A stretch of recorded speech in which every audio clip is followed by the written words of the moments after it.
Market Mantra. Market Mantra. Market Mantra. Market Mantra. Market Mantra.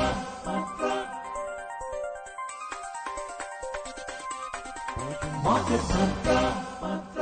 Good evening and welcome to Market Mantra, the program in which we give you a complete update on the economic, business and stock market news of the day. I am Anubha Rohatgi with my co-anchor Manoj Pathak. नमस्कार। Market मंत्र के ताजा अंक में आपका स्वागत है। आधे घंटे के इस कार्यक्रम में हमेशा की तरह हम देश और दुनिया की चुनी हुई कारोबारी, आर्थिक और शेयर बाजार से संबंधित ताजा खबरों को लेकर हाजिर हैं।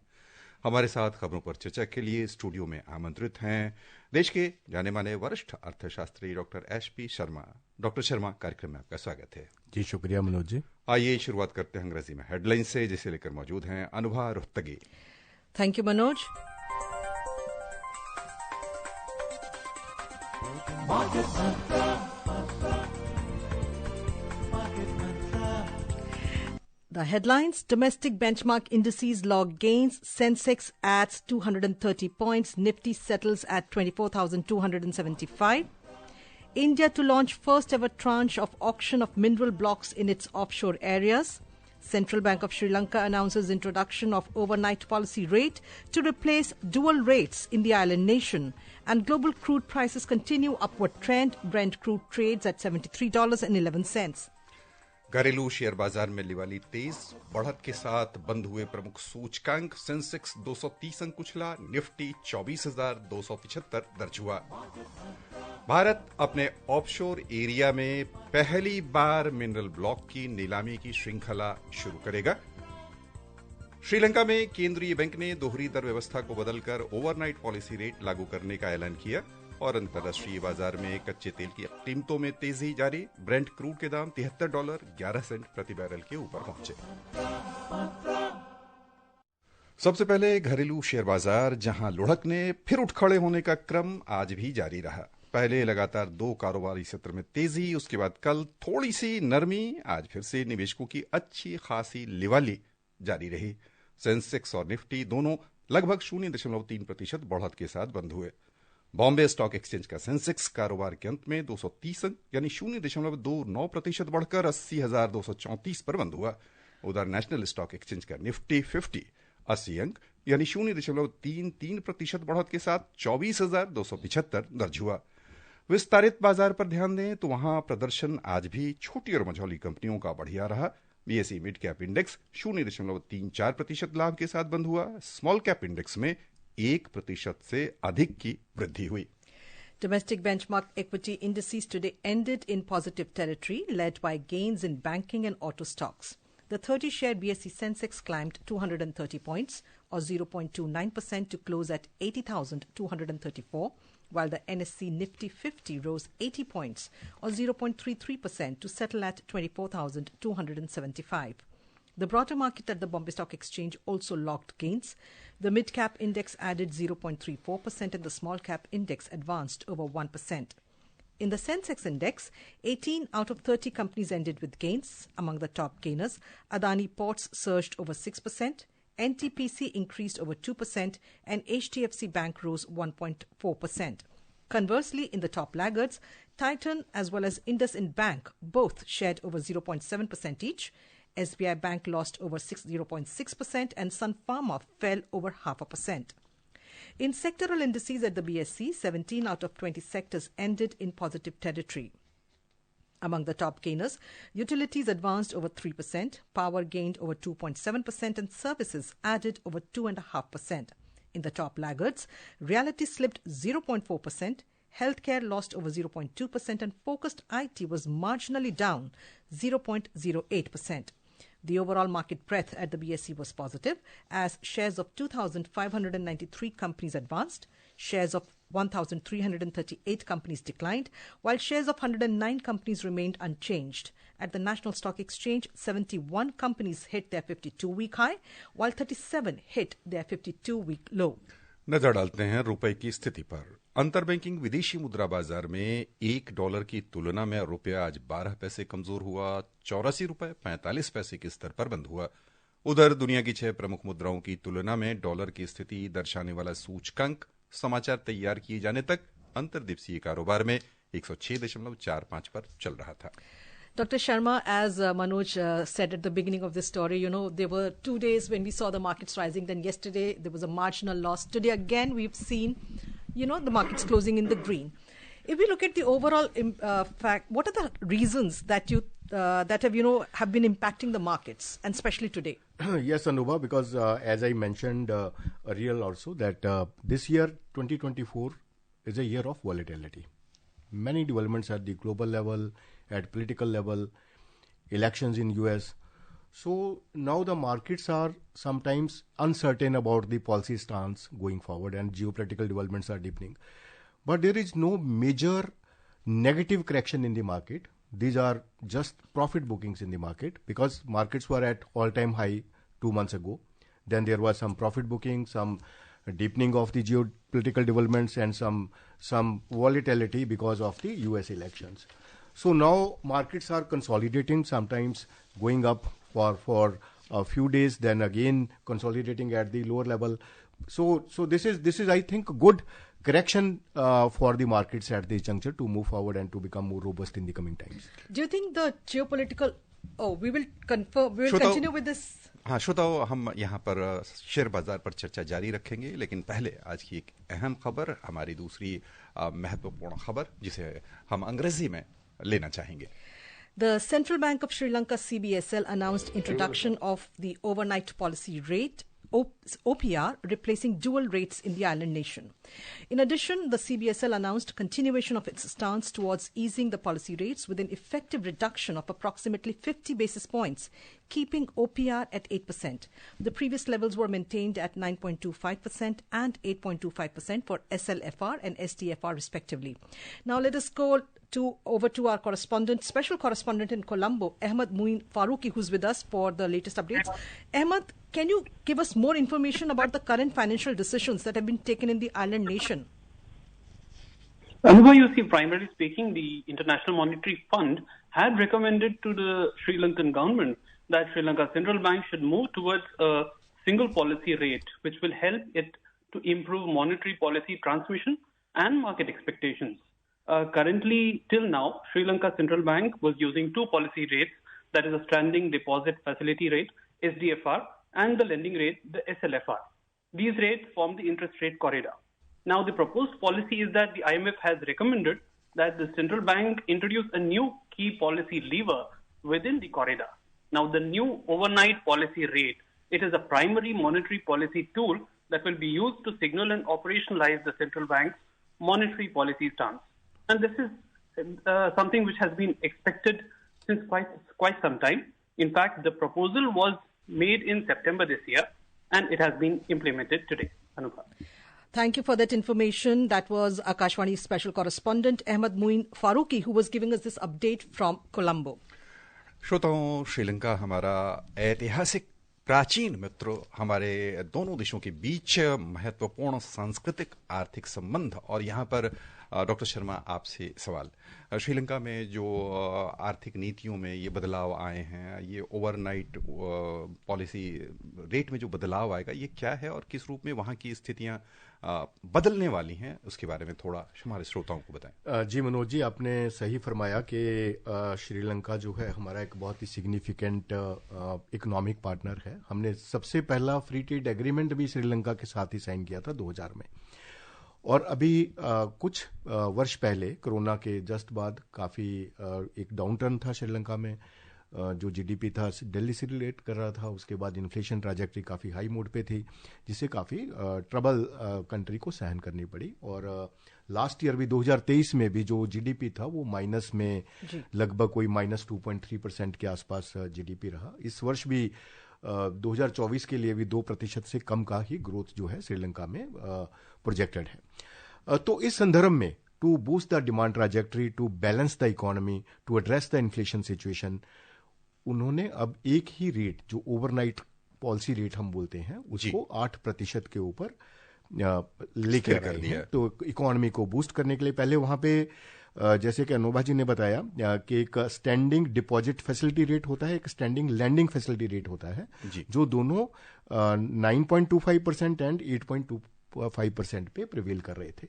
Now the overnight rate will be only 1.8%, जिसको OPR कहा जाता है. उन्होंने IMF की रिकमेंडेशन के ऊपर ये एक कदम उठाया है कि इकोनॉमी को एक सही दिशा मिले, एक ease of interest rate environment हो, और जो डिमांड ट्रैजेक्टरी है वो और ज्यादा प्रफुल्लित हो, और उनका जो गति है, जो GDP की ग्रोथ है, वापस उसी स्तर पे आ जाए जो कि कोरोना से पहले इकोनॉमी एक डायनामिक मोड में थी. श्रीलंका एक बहुत ही डायनामिक इकोनॉमी है. श्रीलंका का जो पोर्ट है वो बहुत ही महत्वपूर्ण पोर्ट है, और वो ट्रेड में बहुत सिग्निफिकेंट है. हमारा भी बहुत अच्छा ट्रेड पार्टनर है. तो आने वाले टाइम में हम आशा करते हैं this OPR will facilitate and boost the economic environment in the country. हम कामना करें कि हमारा जो पड़ोसी देश है वो समृद्धि के पथ पर बढ़े और हम दोनों देशों के बीच महत्वपूर्ण संबंध आगे लगातार बढ़ते रहें. एक बार फिर से लौटते हैं स्वदेश. डॉक्टर शर्मा, आपने शेयर बाजार पर जब हम चर्चा कर रहे थे तो आपने कहा कि वर्ष 2024 उथल पुथल वाला रहेगा, यानी उतार चढ़ाव बना रहेगा. हम अंतिम चरण में 2024 के पहुंच गए हैं. तो हमारे श्रोताओं को ये सलाह दें कि बेशक शेयर बाजार में उथल पुथल रहे, लेकिन हमारे अपने जीवन में हमारे अपने निवेश इस उतार चढ़ाव से कम प्रभावित हों, और हो भी तो हम मुनाफे की ओर कैसे अग्रसर हों. देखिए, इसमें मनोज जी आपने बहुत सही पूछा. इसमें थोड़ा माइंडसेट को स्टेबल करने की मैं एक सजेशन दूंगा हमारे इन्वेस्टर्स को, क्योंकि अगर हम देखें कि जनवरी 2024 में जो निफ्टी था वो लगभग कोई 22,000 के आसपास प्रिवेल करता था, और अभी 23,400 या फिर 24,400 अभी तक 2,000 पॉइंट्स में, और 25 से ऊपर जाके वापस निफ्टी वहां पे लौटा है. तो काफी मार्केट्स ने बहुत अपसाइड भी देखा और बहुत वॉलेटिलिटी भी देखी, और अभी भी थोड़ी वॉलेटिलिटी है. उसके लिए फैक्टर जो है वो खास करके जो ग्लोबल सिचुएशन है, ये नहीं है कि हमारी मार्केट ही वॉलेटाइल है, पूरे विश्व की मार्केट जो है वॉलेटाइल है हर एक जगह पे, क्योंकि जो जियो पॉलिटिक्स है वो काफी डीपन हुई है. किसी एक रीजन में नहीं, एक कंट्री के बाद दूसरे में ऐसे जो है वो स्प्रेड अभी भी हो रही है, तो जिसकी वजह से मार्केट्स के ऊपर गंभीर असर आता है. लेकिन जब इंडिया के फंडामेंटल्स बहुत स्ट्रांग रहे, जब इंडिया ने बहुत अच्छे से अपने GDP में बिहेव किया, अपने और पैरामीटर्स में इन्फ्लेशन ट्रैजेक्टरी भी कम हुई, सॉफ्टन हुई पीक से, तो उसके नजरिए में मार्केट्स वॉलेटाइल तो रहती हैं, लेकिन मार्केट्स का जो स्तर है वो अभी भी, जो जनवरी में मैंने बताया 22,000 का जो इंडेक्स था उस टाइम पे निफ्टी का, उसके अभी हम सिग्निफिकेंटली हम लगभग 2400 पॉइंट्स ऊपर हैं. तो हमारी मार्केट ये बताती है कि we are resilient market despite so many headwinds. इतनी ज्यादा उथल पुथल के बावजूद भी हमने काफी अच्छी बढ़त इस साल में भी हासिल की. आप जो रेजिलियंस की बात कर रहे हैं doctor Sharma, the volatility and the resilience that you are talking about, and as you mentioned, after reaching record highs, we've been seeing corrections in the markets lately. So what role are the domestic buyers, both institutional and retail investors, playing in maintaining a balance in our markets? Yes, very good question, Anubhaji, because now the retail participation is increasing significantly. And according to the recent data, more than 45% transactions are by the retailers. That is a great support to the market, because earlier markets were majorly dependent on the FIIs before 7, 8, 9 years. But slowly, now this trend is shifting towards the retailers' participation and DI's participation. Now everybody is believing on India's growth story, India's stock markets, and India's resilience. Particularly, despite the headwinds, India's market remain profitable. If we go by the numbers from the January, still we are significantly high from the start of our current year of 2024, though this was the one of the most volatile year for the global economy. जी, आइए खबरों का सिलसिला आगे बढ़ाएं. सरकार देश के offshore area के लिए पहली बार खनिज ब्लॉक की नीलामी श्रृंखला की शुरुआत कल करेगी. इस श्रृंखला में अरब सागर और अंडमान सागर में फैले 13 खनिज ब्लॉक शामिल हैं. इनमें रेत, चूना, मिट्टी और पॉलीमेटेलिक नोड्यूल का मिश्रण सम्मिलित है.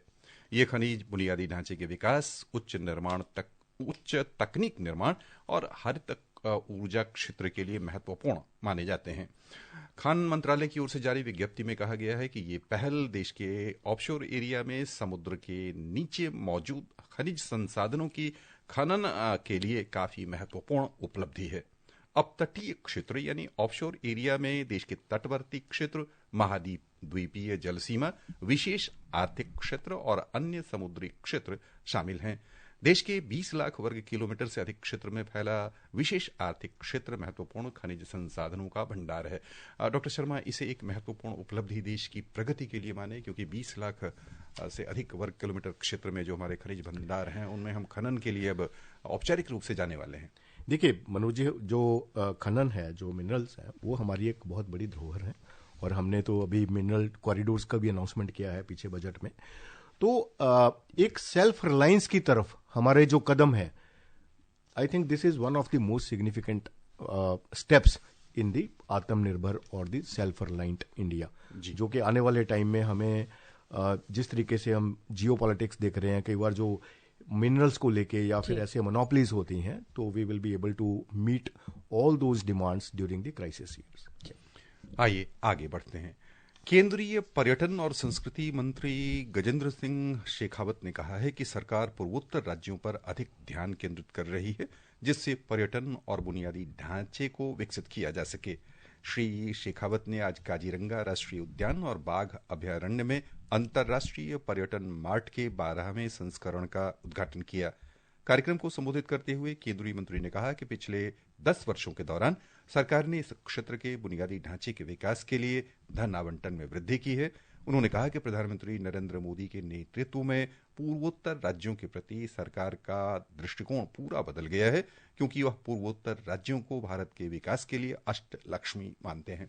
डॉक्टर शर्मा, यहाँ फिर एक छोटा सा सवाल कि ये अष्ट लक्ष्मी राज्य हमारे किस रूप में आगे बढ़ रहे हैं, और वहां पर जो ऑर्गेनिक खेती को लेकर या विभिन्न जैसे नया कह लें कि 12वां संस्करण स्मार्ट का खुला है, किस रूप में वहां की इकोनॉमी को बूम करेगा और जो देश के इकोनॉमी को बढ़ाने में सहायक होंगे? देखिए मनोज जी, जो हम देखते हैं कि हमारा जो ग्रोथ स्ट्रक्चर है, हमारी जो इनहेरेंट स्ट्रेंथ्स हैं, हमारा जो न्यू नॉर्मल है कि हम 7-8% के ऊपर ग्रो करते हैं। तो अभी हमें जो हमारे अनएक्सप्लोर्ड एरियाज हैं, जो हम अष्टलक्ष्मी की बात करते हैं, हम बात करते हैं कि हमारी नई कॉरिडोर्स हों, हम बात करते हैं कि हमारे नए ग्रोथ गेटवेज बने, तो उसी संदर्भ में ये एक अच्छे कदम है जो आने वाले टाइम में जो हमारी ट्राजेक्टरी है, जो 7-8% की हम ग्रोथ लेते हैं, उससे भी ज़्यादा हमारे पास पोटेंशियल है, जो हम ऐसे स्टेट्स को और ज़्यादा बूस्ट करके, वहाँ पे ईज ऑफ डूइंग बिजनेस करके और नए नए एरियाज को एक्सप्लोर करके अपनी ग्रोथ को और सुदृढ़ कर सकते हैं। और दूसरा,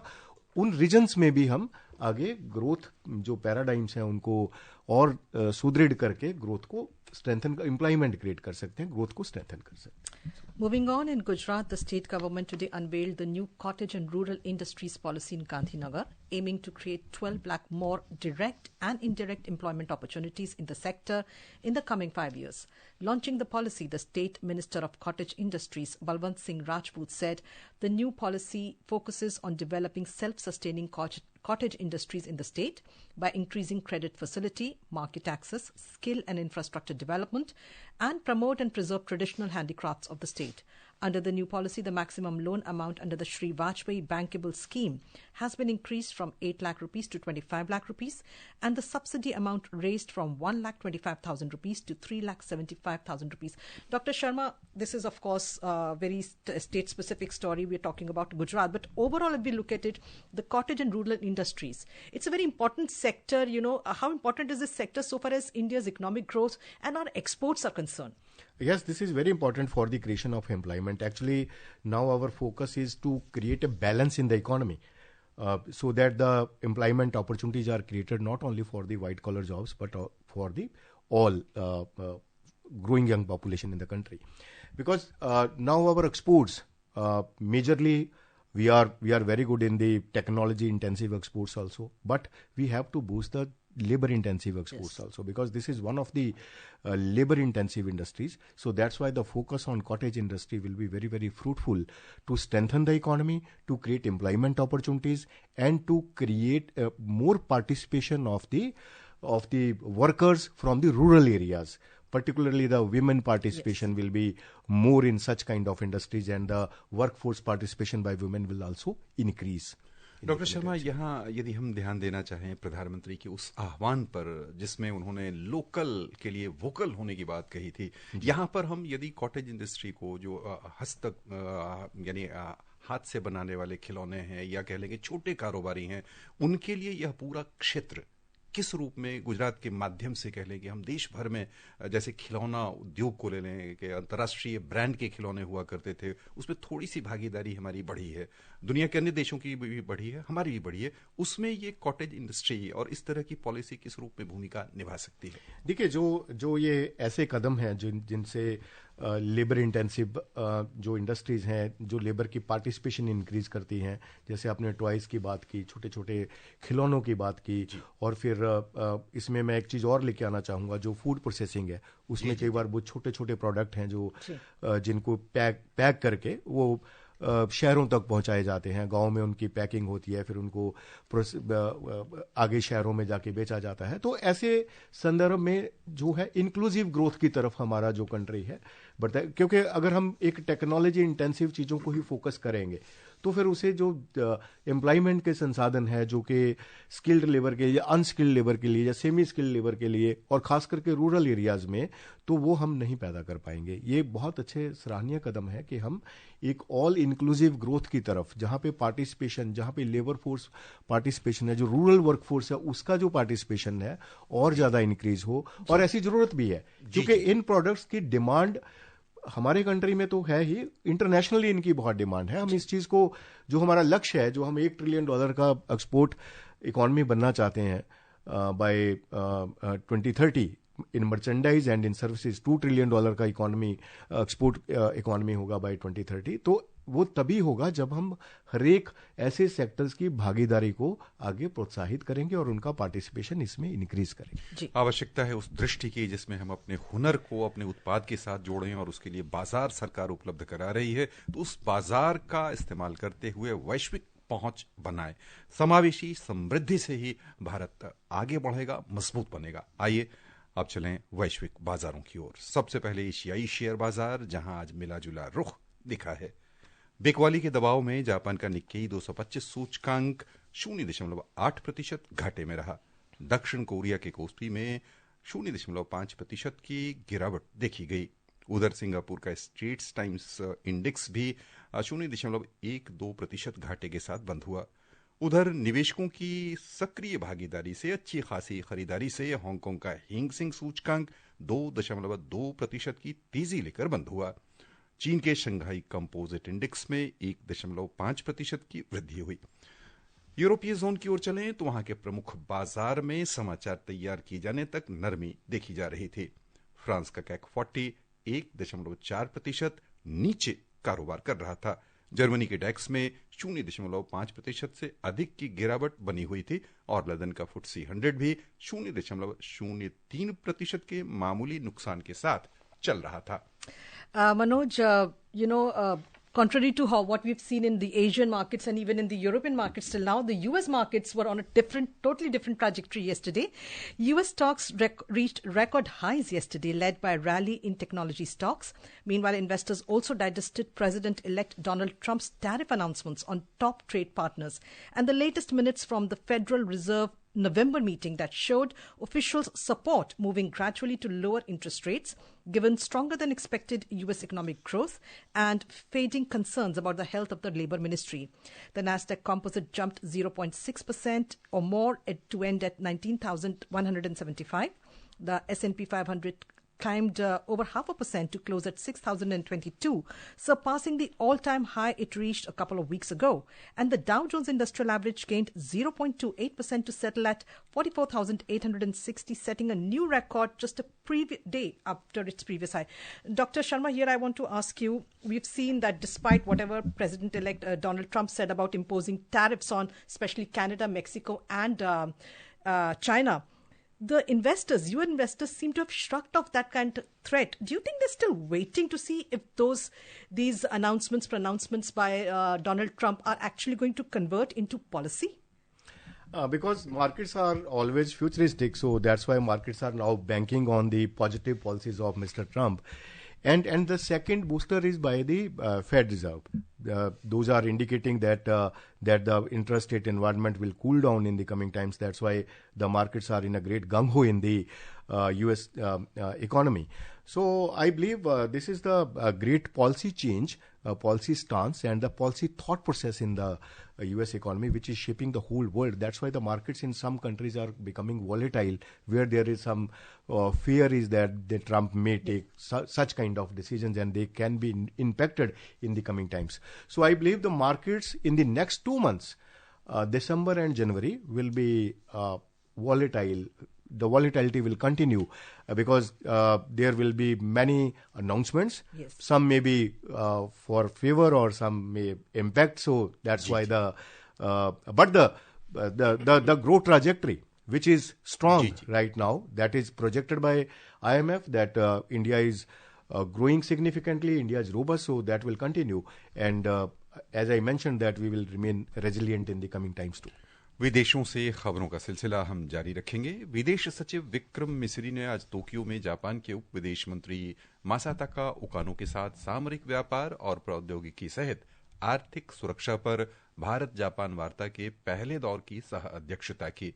इस वार्ता में दोनों सरकारों के हितधारक मंत्रालयों, विभागों और एजेंसियों ने भाग लिया। बैठक में संबंधित आर्थिक सुरक्षा नीतियों पर विचारों का आदान प्रदान करने, औद्योगिक और तकनीकी लचीलापन बनाने के लिए साझेदारी को मजबूत करने और प्रमुख प्रौद्योगिकियों के अनुसंधान और अनुप्रयोग में सहयोग को बढ़ावा देने पर चर्चा की गई। Moving on, artificial intelligence and advanced grid management systems are reshaping the future of sustainable energy. Industry leaders revealed today at the RAK Energy Summit at Ras Al Khaimah, UAE, held under the patronage of Sheikh Saud bin Sakr Al Qaisimi at the Al Hamra International Exhibition and Conference Center. The two-day summit brings together regional decision makers and experts to address critical energy transition challenges in the Gulf Cooperation Council. Let's move on to commodities. Oil prices continued upward trend today amid anticipation that the OPEC Plus bloc could delay a planned increase in oil output in its meeting scheduled later this week. Brent crude was trading 0.41% up at $73.11 per barrel, and WTI crude had gained 0.45% to trade at $69.08 per barrel, according to the latest reports. हम तेल के दाम पर आपकी प्रतिक्रिया समझना चाहेंगे। आने वाले दिनों में क्या स्थिति रहेगी, खासतौर से ये ध्यान में रखते हुए कि इजराइल और फिलिस्तीन के बीच जो संघर्ष चल रहा था उसमें कुछ विराम आने की बात अब अच्छी दिख रही है कि वो विराम शायद अच्छी तरह लागू हो और शांति आए। तो तेल के दाम कहाँ जाते दिख रहे हैं? देखिए, तेल के दामों में वॉलेटाइल जरूर रहेंगे, लेकिन कोई ऐसी बढ़ोतरी की उम्मीद नहीं है, क्योंकि जो डिमांड है, वर्ल्ड वाइड डिमांड जो है उतनी ज़्यादा स्ट्रांग नहीं है। तो तेल के दामों में हम थोड़ा स्पेकुलेशन देख सकते हैं फॉर द टाइम बिंग के प्राइसेस में स्पाइक आए, but prices will remain at the lower level, at the current level. And as very quick question, Dr. Sharma, as Manoj was saying that, now that there is a ceasefire has been announced between Israel and Hezbollah, do you think that despite the fact that the oil prices continued their upward trend today, then the prices may steady down a bit because of this positive news coming out of the region, which is very crucial for oil production? Yes, that is true, that this announcement may strengthen the prices at this level.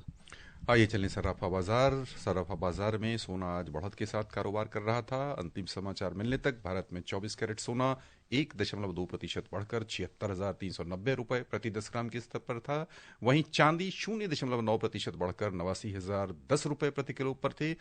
MCX में वहां पर दिसंबर आपूर्ति वाला सोना 1.6% बढ़त के साथ था। और यहीं पर श्रोताओं की ओर से डॉक्टर शर्मा आपका बहुत बहुत धन्यवाद। जी शुक्रिया, thank you. And before we close, a reminder of the headlines. Domestic benchmark indices log gains. Sensex adds 230 points. Nifty settles at 24,275. India to launch first ever tranche of auction of mineral blocks in its offshore areas. Central Bank of Sri Lanka announces introduction of overnight policy rate to replace dual rates in the island nation. And global crude prices continue upward trend. Brent crude trade at $73.11. And that's it in this edition of Market Mantra. For now, namaskar.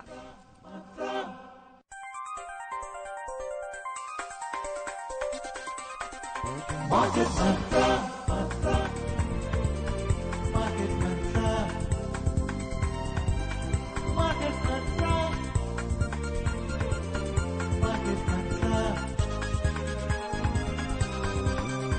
Market Mantra.